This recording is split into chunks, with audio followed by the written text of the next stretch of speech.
빈들의 마른 불같이 시들은 나의 심령,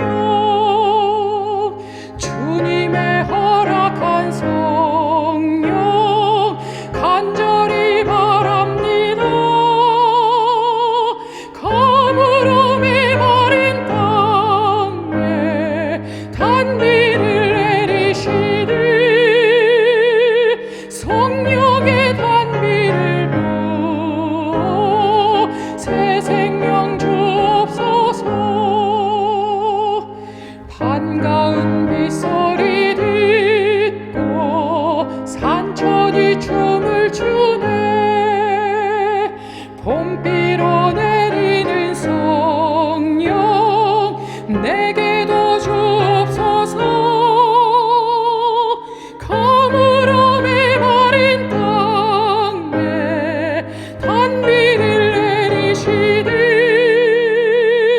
성령의 단비를 부어 새 생명 주옵소서.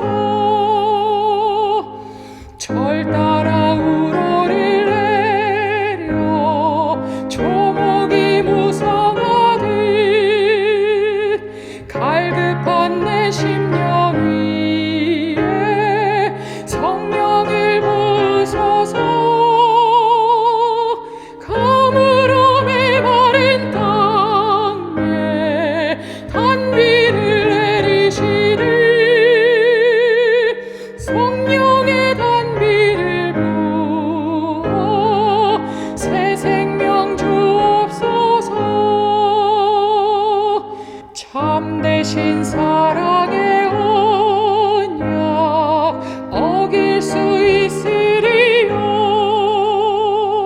주께서 흡족한 은혜 주실 줄 믿습니다. 가물음이 마른 땅에 단비를 내리시되 성령의 단비를 부어 새 생명 주옵소서.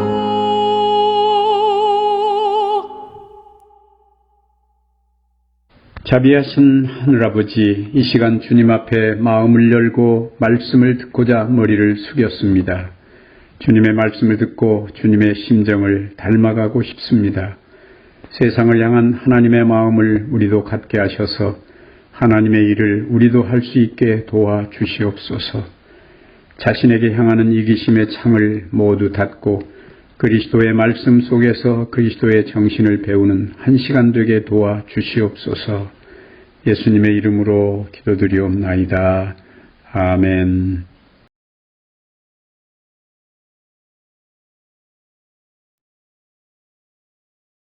오늘은 예수님의 십자가상에서의 말씀 한 구절을 함께 생각해 보도록 하겠습니다. 요한복음 19장 28절에서 29절까지 이렇게 말씀을 했습니다. 이후에 예수께서 모든 일이 이미 이룬 줄 아시고 성경으로 응하게 하려 하사 가라사대 내가 목마르다 하시니 거기 신포도주가 가득히 담긴 그릇이 있는지라 사람들이 신포도주를 머금은 해융을 우슬채에 매어 예수의 입에 대니. 예수께서 십자가에 달리셔서 우리가 잘 아는 대로 가상 7원 7마디의 말씀을 하셨습니다. 그 중에 예수께서 하신 이 말씀, 내가 목마르다 하시는 말씀을 우리는 주의 깊게 좀 생각해 볼 필요가 있습니다. 왜냐하면 예수께서는 이 세상에 무엇이든지 다 하실 수 있는 분이십니다. 이 시편 50편 12절에 보면은 내가 가령 주려도 내게 이르지 않을 것은 세계와 거기 충만한 것이 내 것이미로다. 예수 그리스도께서는 하나님이시기 때문에 부족한 것이 없습니다. 뭐든지 원하시면 가지실 수 있는 것입니다. 그런데도 예수께서 십자가 위에서 내가 목마르다고 하신 것은 매우 이상하게 들리는 것입니다. 하나님도 목마르실까? 왜 예수 그리스도께서 목마르시다고 하셨을까? 물론 예수께서는 밤새도록 채찍에 맞으시고 피를 너무 많이 흘렸기 때문에 십자가 위에 매달려서 또 계속해서 피를 흘리기 때문에 인간적으로 갈증을 느끼실 것은 틀림없는 사실입니다. 그러나 이 매우 중요한 인류 구원을 위한 매우 중요한 이 시간에 예수께서 하신 이 말씀, 내가 목마르다 하신 말씀은 우리들을 좀 당황하게 하는 것입니다. 예수는 신성에 속한 분이며 또 인성에 속한 분입니다. 그렇기 때문에 비록 그분이 세상에 계시는 동안에라도 언제든지 그 하나님으로서의 능력과 완전히 접속되신 그런 분이었습니다. 또한 그 능력을 자신의 사역에 언제든지 자유롭게 사용하실 수도 있었습니다. 적어도 2번이나 예수님은 수천 명을 먹이셨습니다. 보리떡 5개와 물고기 2마리로. 요새로 말하면은 개떡 5개와 노가리 2마리라고 해야 할지 모르겠습니다. 우리가 흔히 우리가 먹는 그런 아주 시시한 것 가지고도 5천 명을 먹이신 그런 분이십니다. 그것도 2번이나 그렇게 먹이신 분이십니다. 또 요한복음 2장에서 보면은 예수님께서 물을 가지고 포도주도 만드셨습니다. 그런 분이, 물로 포도주를 만드시는 분이 얼마든지 목이 안 마르게 할 수도 있고 공중에 물그릇이 떠와서 마실 수도 있었을 것입니다. 그러나 예수님은 내가 목마르다고 그렇게 하시는 것입니다. 마태복음 17장 24절에서 27절에 보면은 이 사람들이 와서 성전세를 받으러 왔습니다. 이스라엘 백성들은 모든 남자들은 1년이면 반세겔을 성전세로 내야 합니다. 이것을 원래 성전에 갈 때 거기 냅니다마는 성전에 가서 내지 못하는 사람들을 위해서는 받으러 다니기도 해요, 사람들이.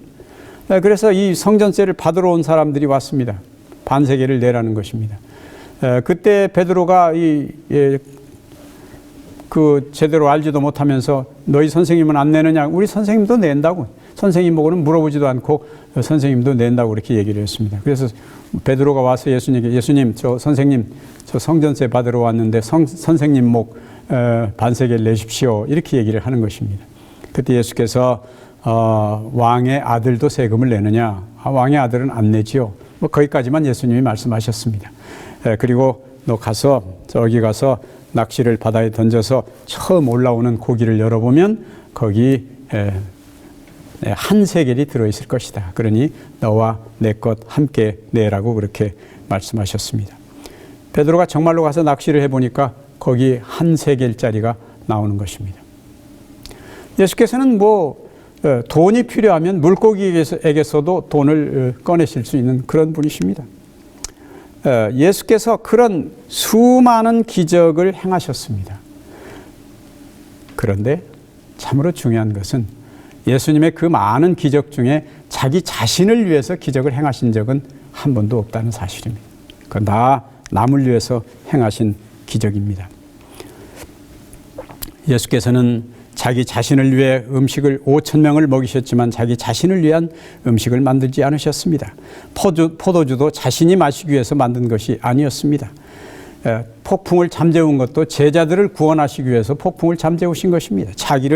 자기가 구원하기 위해서 폭풍을 잠재우신 것이 아닙니다. 이런 모든 기적이 모두 남을 위해서 이루어진 것이고 그의 신성한 능력을 자신의 필요를 채우기 위해서 사용하신 적은 한 번도 없다는 사실입니다. 우주의 임금님, 육신을 쓰신 전능하신 하나님이 지금 물을 찾고 계시는 것입니다. 누구 나에게 물 좀 갖다 다오. 내가 목마르다. 내가 목마르다는 말은 사실 누가 나에게 물 좀 달라 그런 말입니다.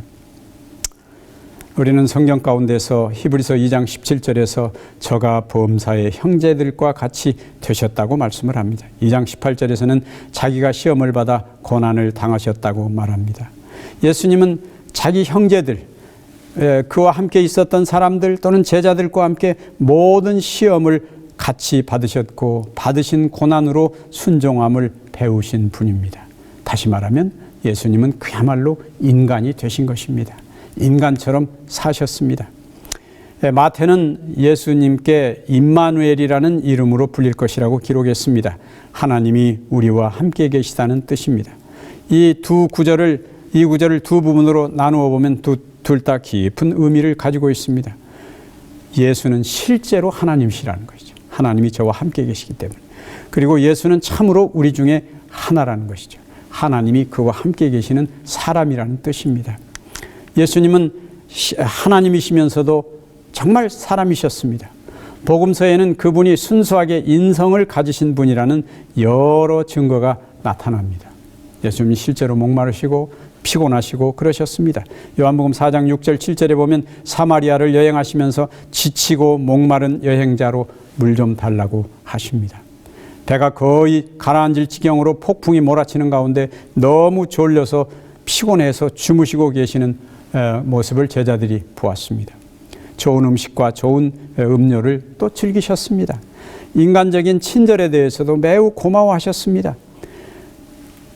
그 막달라 마리아가 예수님에게 아주 비싼 향유를 드렸을 때 아주 그를 대단히 칭찬하셨습니다.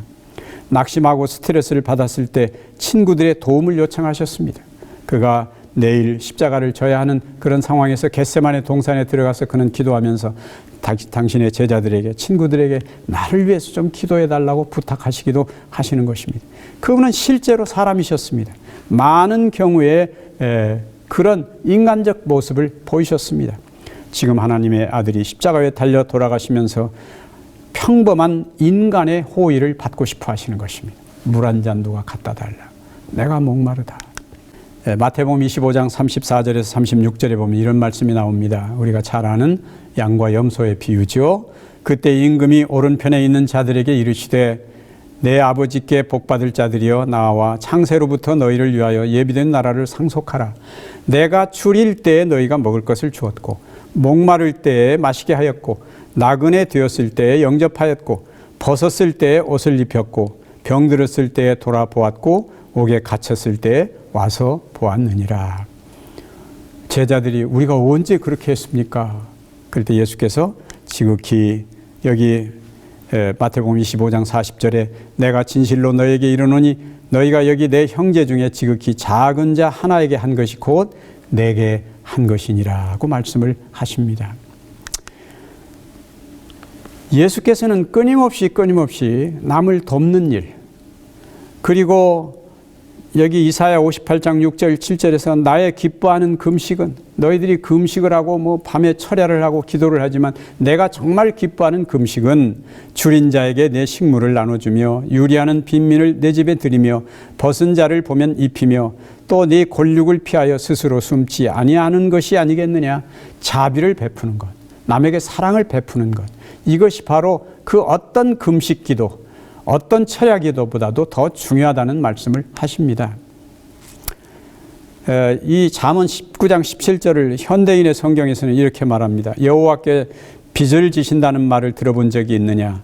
가진 것 없어 가난하게 사는 이를 마음 아파하며 친동기간처럼 아끼는 것은 여호와께 빚을 주는 것이니 반드시 갚아주실 것이다.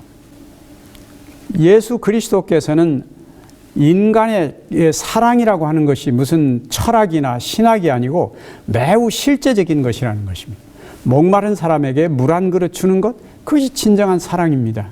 배고픈 사람에게 밥 한 그릇 주는 것, 사랑이라는 것은 우리가 만질 수 있고 느낄 수 있는 것이 사랑입니다. 고상한 무슨 철학적 이론이 아닙니다. 예수께서는 그래서 사람들에게 그렇게 베푸셨고 치료하셨고 음식을 나눠 주셨습니다. 그것이 하나님께서 원하시는 사랑입니다. 여기 요한일서 3장 18절을 현대인의 성경은 이렇게 말합니다. 자녀들이여 사랑한다고 혀에 발린 말을 이제 그만두고 진정으로 서로 사랑합시다. 그리고 사랑을 우리의 행동으로 보여줍시다. 예수께서 사람들에 대한 사랑도 그러하거니와 사람이 하나님을 사랑할 수 있는 것도 목말라 하시는 그리스도께 물 한 그릇 주는 것. 그런데 그것이 바로 그리스도께 드리는 것이 아니고 이 땅 위에 목말라 하는, 배고파하는 지극히 작은 어린아이에게 주는 것이 곧 하나님께 하는 것이라고 예수께서는 그렇게 말씀을 하십니다. 저는 이런 생각을 합니다. 우리 교회에서는 특별히 각 시대의 대쟁투, 이 대쟁투라는 말을 많이 씁니다. 최후의 대쟁투, 선악간의 대쟁투라는 말을 많이 씁니다. 예수 그리스도와 사단 사이에 있을 대쟁투의 가장 중요한 이슈는 무엇인가? 물론 하나님의 율법입니다. 그 하나님의 율법의 핵심은 사랑입니다. 사랑의 핵심은 무엇인가? 그것은 이타적으로 사느냐 이기적으로 사느냐 하는 것입니다. 그리스도의 정신은 끊임없이 주라는 것입니다. 베풀라는 것입니다. 사단은 끊임없이 가지라는 것입니다. 더 가지라. 그것이 바로 율법의 핵심이요. 그리고 사단과 그리스도 사이의 대쟁투의 핵심입니다. 오늘날 우리는 이타적으로 사는가 이기적으로 사는가 하는 것입니다. 하나님의 거룩한 아들이 인간적 도움을 필요로 하셨습니다. 내가 목마르다. 그러나 여러분, 그것은 그리스도께서 목마르신 것이 아닙니다. 예수께서는 2번 내가 목마르다는 말을 하셨어요. 한 번은 십자가 위에서 하셨고 한 번은 저 사마리아 우물가에서 물 깃는 여인에게 나에게 물 한 잔 달라고 했습니다. 그러나 우리가 그 2가지를 자세히 읽어보면 예수께서 물을 얻어 자신 기록이 나오지 않습니다. 십자가 위에서도 거기 어떤 군병이 너무 참 불쌍했던지 거기 식초, 이거는 마취제입니다. 그거를 소음 같은 데 적셔서 높이 달아서 예수님의 입술에 대했지만 예수께서 맛을 보시고 잡수시지 않았습니다. 자기의 고통을 그런 마취제로 경감시키기를 원하시지 않으셨던 것입니다. 또 사마리아 우물가에서 물을 좀 달라고 했지만 그 이야기하다 엉뚱한 대로 같이 여자가 물을 준 기록은 없습니다. 예수께서는 목이 마르셨습니다. 진정한 사랑을 가진다는 것은 목이 마른 것입니다. 자녀들이 아팠을 때 부모는 목이 마릅니다. 애를 태우다 목이 마른 것입니다. 우리는 진정한 사랑을 가진 사람은 목이 마르게 되어 있습니다. 제가 오래전에 우리 동성학교를 세우셨던 이재현 집사님 말씀을 들은 적이 있습니다. 그분은 수많은 학생들에게 장학금을 주셨습니다. 몇백 명의 학생들에게 장학금을 주셔서 오늘날 많은 사람들이 훌륭하게 됐습니다. 근데 한 번은 그분이 그런 이야기를 제게 하시는 것입니다. 나는 그런 사람들의 장학금을 주기 위해서 돈이 없어가지고 은행에 가서 돈을 빌리기 위해서 내가 몇 번이나 은행 문 앞에 서 있었던 적이 있었다. 내 돈 없으면 뭐 없다고 하면 되지만은 그분은 그 불쌍한 아이들을 생각할 때에 그걸 견딜 수가 없어서 은행에 가서 돈을 빌려서 그들에게 장학금을 준 것입니다. 그것이 오늘날 수많은 젊은이들을 잘 길러서 이 국가의 여러 곳에 일을 하고 있습니다. 저는 몇 년 전부터 아프리카에 특별히 에티오피아를 돕고 있습니다. 이 에티오피아라는 나라는 그 아프리카에서 아주 한때는 1등 국가였습니다. 그러나 이 에티오피아에 우리 교회 선교사가 맨 처음 들어간 것은 1928년이었습니다. 엘렌 화이트 대쟁투 학원에서 중세기의 그 암흑 시대에도 하나님의 율법을 지키는 신실한 사람들이 있었다. 그 중에 에티오피아와 비시디니아가 있었다고 기록을 했습니다. 이 기록을 보고 우리 교단의 많은 젊은이들이 에티오피아에 가려고 했지만 길이 막혀서 가지를 못했습니다. 외국 선교사들을 받지 않았기 때문에. 그러다가 1928년에 노르웨이 2 선교사가 최초로 에티오피아에 들어갔습니다. 그들이 가서 의사인데 그들이 얼마나 열심히 일을 했는지 황제가 감동이 됐습니다. 셀라시아 황제가 감동이 되어서 그 황궁 안에다가 우리 교회 병원을 지어줬습니다. 그리고 거기서 한 1km쯤 떨어진 곳에 황후의 이름으로 또 우리 병원을 지어줬습니다. 지금 에티오피아 연합회가 있는 그 꽤 큰 땅인데 그 땅도 황제가 직접 하사한 것입니다. 이 에티오피아의 황제는 우리 교회에 대해서 특별히 깊은 관심을 가졌던 분이고 그 다음에 당시에 여러분들의 증언을 들어보면 이 2 선교사는 정말 언론에 알려지지 않아서 그렇지 시바이처 못지않게 일을 했습니다. 그분들이 거기서 일하고 거기서 끝내 목숨을 바쳐서 일하다가 거기 무덤도 있습니다. 이 에티오피아가 1936년에 저 이태리의 침공을 받았습니다. 무솔리니가 쳐들어왔는데 그 전까지는 한 번도 접은 적이 없었지만은 그때 비행기 13대에다가 그 독가스를 싣고 와가지고 그냥 온 에티오피아에 퍼부었습니다. 그래서 수만 명이 죽었습니다. 그래서 할 수 없이 셀라시 황제가 영국으로 망명을 가서 당시에 국제연맹 정식 회원국이기 때문에 거기에 가서 간절히 호소를 했습니다. 우리도 좀 도와달라고.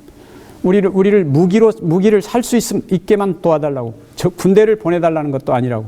그러나 아무도 도와주지 않았습니다. 그때는 한참 유럽이 식민지를 만들고 있던 시대에 뭐 이태리가 식민지 하나 더 만드는 것에 대해서 자기들이 방해할 이유가 없었다는 것입니다. 그래서 이 이태리군이 쳐들어와서 5년 동안 이 에티오피아를 짓밟았습니다. 그래서 일어난 것이 1936년에 이태리가 에티오피아를 침공하고 1939년에 일본이 만주를 침공해서 시작된 것이 제2차 대전입니다. 이 국제연맹이라는 것이 유야무야하게 된 것입니다. 국제연맹이라는 것은 그 집단 방어 체제, 즉 강대국이 쳐들어올 때 작은 나라들이 힘을 합쳐서 막자는 것이었는데 그게 그만 유야무야 돼버리고 만 것입니다. 그래서 제2차 대전 때 7천만 명의 사상자가 나왔습니다. 그래서 루즈벨트와 처칠이 이건 아니다, 이렇게 하는 것은 정말 잘못되었다고 해서 그들이 다시 만든 것이 국제연합입니다. 오늘날 유엔이죠. 1945년 10월 24일에 조인을 해서 만든 것이 국제연합입니다. 그런데 이 국제연합을 만든 다음에 불과 5년 만에 한국전쟁이 터졌습니다. 북한군이 밀고 내려온 것입니다. 이때는 전연합군이 들고 일어섰습니다. 미 공군이 이틀 만에 한국 왔고, 그 다음에 이 셀라시아 황제가 자기 국민들을 향해서 이렇게 얘기를 했습니다. 우리가 정말 어려움에 빠졌을 때는 아무도 우리를 도와주지 않았다. 그러나 지금 한국이 이런 어려움에 빠졌으니 우리가 세계 평화의 이름으로 한국에 가자. 그래서 군대를 모집을 했습니다. 그래서 삽시간에 6,250여 명의 군대가 모집이 됐습니다. 이 사람들이 전부 다 거의가 다 황실 친위대입니다. 황제 친위대. 이 사람들은 대단한 사람들입니다. 그래서 이 사람들이 1951년부터 지부티 항에서 부산항까지 14,500km입니다. 그 머나먼 길을 배를 타고 21일 동안 미군 군함을 타고 와가지고 중부전선, 철원, 화천, 춘천 이 지역에 파견이 됐습니다. 거기서 미 7사단 예하에 들어가서 그들이 그 4년, 5년 동안 얼마나 치열하게 싸웠는지 모릅니다. 253회의 전투를 중공과 했는데 단 한 번도 진 적이 없습니다. 전설적인 군대입니다. 122명의 사망자를 내면서 그들이 전쟁을 이끌었습니다. 그리고 그 전쟁이 휴전이 되고 난 다음에 그들은 그래도 가지 않고 셀라시아 황제가 공산군은 언제 다시 내려올지 모르니까 계속해서 지키라고 해서 1954년까지 이 에티오피아군이 한국에 머물면서 자기 부대 안에다가 보화원이라고 하는 그 고아원을 만들어 가지고 수백 명의 고아들을 자기들 돈으로 보살폈습니다. 자기들 돈으로 그들을 먹이고 같이 놀아주고 그렇게 했던 나라입니다. 근데 그 이후로 에티오피아는 많은 전란과 흉년을 겪으면서 또 여러 가지 정치의 어려움을 겪으면서 지금 세계에서 가장 가난한 나라 중에 하나로 전락하고 말았습니다. 제가 그곳을 여행하면서 참으로 마음 아픈 것을 많이 봤습니다. 시골에 가면은 아이들이 60-70%가 다 맨발로 삽니다. 그 맨발로 뛰어다니는 자갈밭, 그 쇠똥 말똥이 있는 그런 곳을 뛰어다니면은 거기 비가 와가지고 질컥한 것을 밟고 다니면은 거기서 이 충이 올라가고 무슨 벌레가 올라와가지고 살을 뚫고 들어와서 이 다리가 이렇게 퉁퉁 붓습니다. 그걸 거기서는 코끼리병이라고 그러는데 이건 항생제도 듣지를 않아요. 왜냐하면 균이면 항생제가 듣지만 이건 벌레이기 때문에 항생제가 안 듣는 것입니다. 그래서 그 다리를 자르는 것입니다. 너무나 비참해요. 아이들은 많은데 그 아이들을 가르칠 학교가 없는 것입니다. 그곳에 우리 병원이 딱 하나 남았습니다. 원래 7개 있다가 김비병원이라는 병원 하나가 남았어요. 제가 거기 가보니까 병원은 꽤 규모가 큰데 거기 원장이라는 분이 3년 동안 자기가 무보수로 지금 와서 자원봉사하고 있다고 그래서 저희를 쭉 안내를 했어요. 그래서 쭉 돌아보니까 그 엑스레이가 하나 있는데 1970년에 만든 엑스레이를 지금까지 쓰고 있어요. 50년이 넘도록 그 엑스레이를 지금까지 쓰고 있는 것입니다. 이게 무슨 엑스레이입니까, 정말? 이게 뭐 무슨 주변 기기도 아무것도 없고 그냥 사람 눕혀놓고 들어가서 찍는 거예요.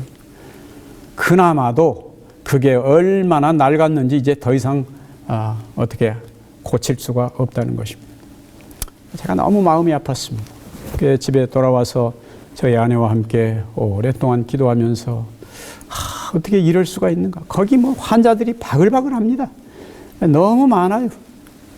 근데 어떻게 뭐 이런 시설을 가지고 어떻게 치료를 한단 말인가. 기도하는 중에 제가 재작년에 어느 곳에 가서 집회를 하게 됐습니다. 그래서 아프리카 이야기를 했어요. 에티오피아 이야기를 했어요. 그랬더니 어떤 미국에서 오신 젊은 집사님이 좀 만나자고 그래요. 그래서 왜 그러시느냐 그랬더니 자기가 거기를 돕고 싶다는 것입니다. 그래서 얼마나 드느냐? 제가 거기 연합회장에게 알아봤더니 8만 달러가 든다는 것입니다. 8만 달러는 엄청난 돈입니다. 거의 9천만 원 가까이 드는 돈인데 이분이 말씀하시기를 내가 다 도우면 좋겠는데 돈이 없어서 지금 좀 어려워서 내가 5만 불을 돕겠다. 세상에 이게 얼마나 기가 막힌 일입니까? 그래서 제가 바로 연락을 했어요. 거기 연합회장에게 여기 5만 불이 됐으니 기계를 주문하라. 제가 한국산으로 하려고 봤더니 또 고장나면 누가 가서 늘 고치겠습니까? 그래서 거기 와 있는 가장 좋은 걸로 하라고 그랬더니 스웨덴제로 그게 8만 불이 든다는 것입니다.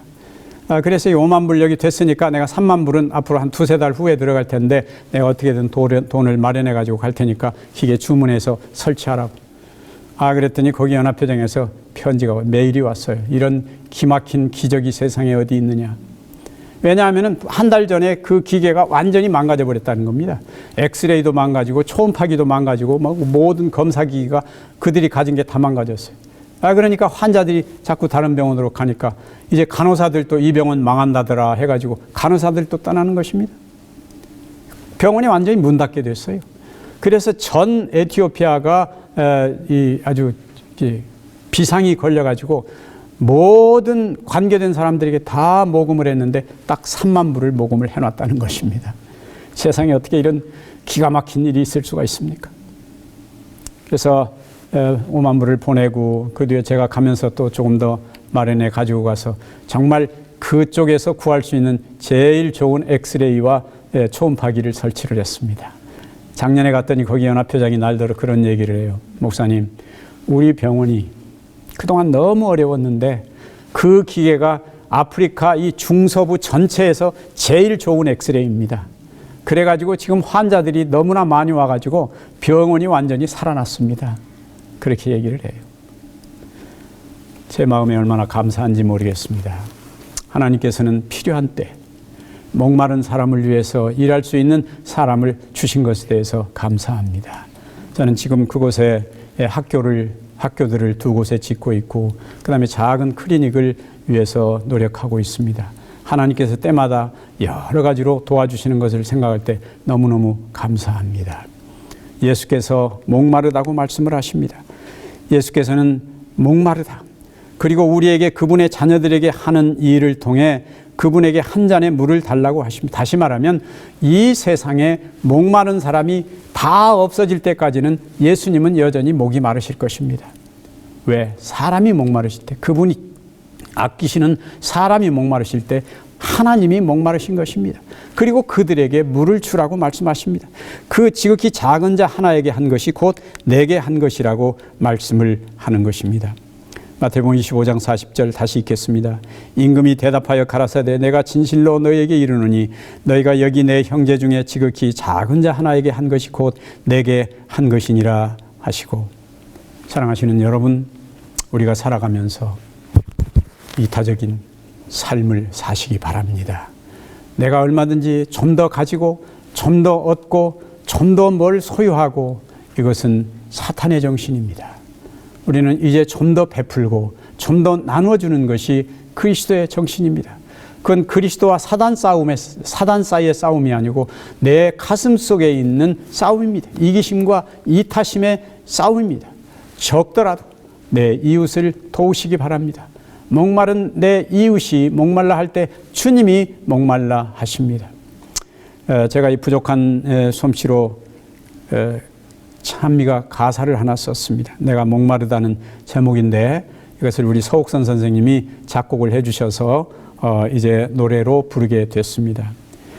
내 주님 골고다 거친 바윗길을 맨발로 끌려가실 때 밤새도록 채찍 맞아 찢긴 등에 흐르던 피 상한 발 자국자국 붉은 꽃잎 이뤘네.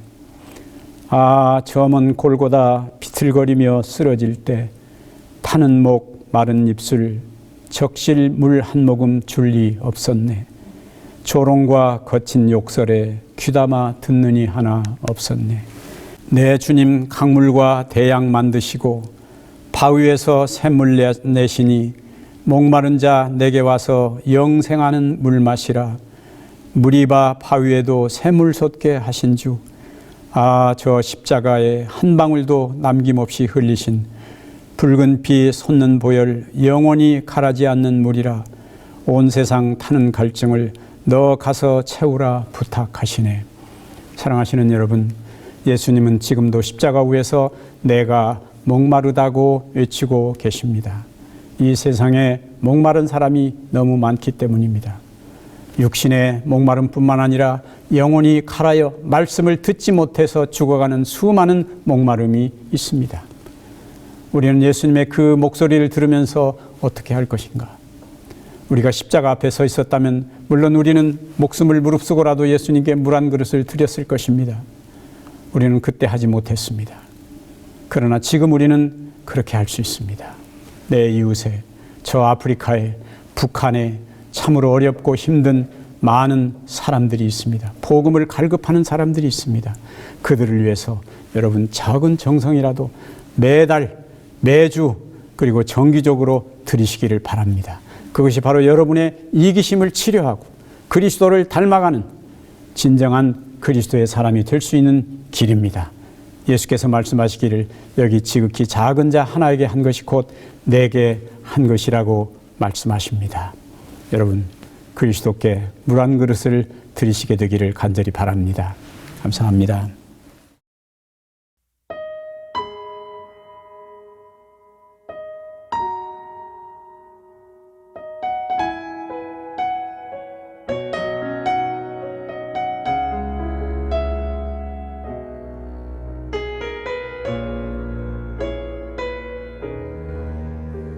내 주님 골고다 거친 바윗길을 맨발로 끌려가실 때 밤새도록 채찍 맞아 찢긴 등에 흐르던 피 상한 발자국 자국 붉은 꽃잎 일었네.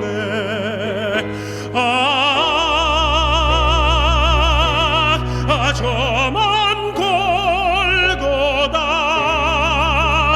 비틀거리며 쓰러지실 때 타는 목 마른 입술 적실 물 한 모금 줄이 없었네. 조롱과 거친 역설에 귀담아 듣느니 하나 없었네.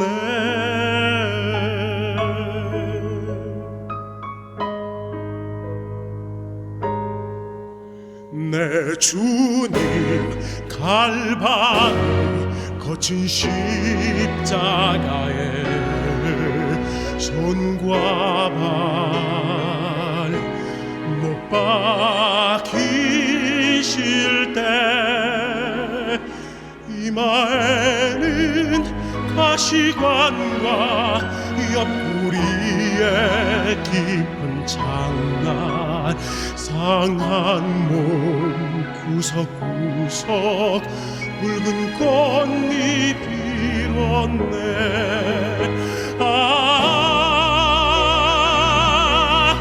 저먼 갈바리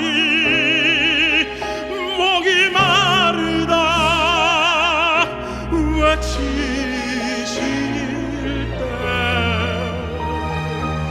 타는 목 마른 입술 적실 물 한 모금 줄이 없었네.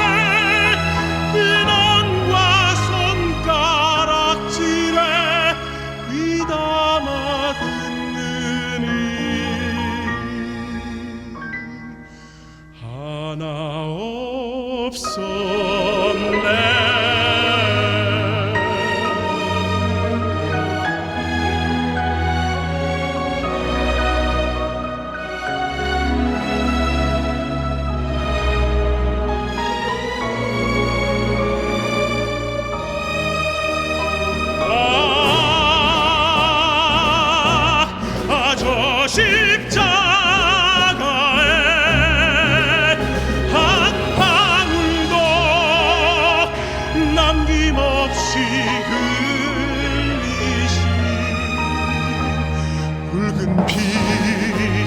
솟는 보혈 영원히 가라지 않는 물이라 온 세상 타는 갈증을 너가서 채우라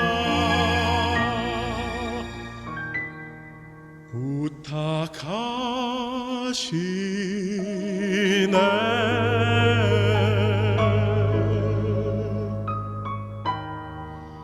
내가 목마르다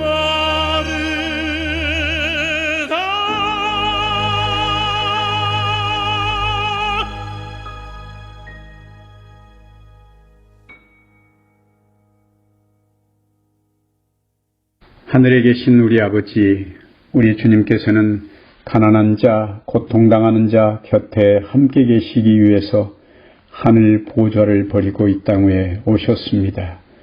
그리고 세상을 향한 사랑 때문에 십자가에 달려 보배로운 피를 한 방울도 남김없이 모두 흘리시며 목이 마르셨습니다. 이 시간 우리는 아직도 세상에 가난하고 고통당하는 사람들에 대한 사랑 때문에 여전히 목이 마르신 주님의 음성을 마음으로 들었습니다. 지극히 작은 자 하나에게 물 한 그릇 주는 자가 바로 주님께 드리는 것이라고 말씀하셨습니다. 우리도 그런 심정으로, 주님의 심정으로 세상의 목마른 자들의 요침에 무심하지 않게 도와주시옵소서. 작은 실천으로 주님의 심정을 우리도 갖게 하여 주시옵소서. 우리 애정과 관심으로 세상이 조금이라도 더 따뜻해지도록 도와주시옵소서. 팬데믹 때문에 지치고 피곤한 이웃들에게 우리의 사랑과 정성이 위로로 전해질 수 있도록 도와주시옵소서. 우리를 위해 마지막 한 방울까지 보혈을 흘리신 예수님의 이름으로 기도드리옵나이다. 아멘.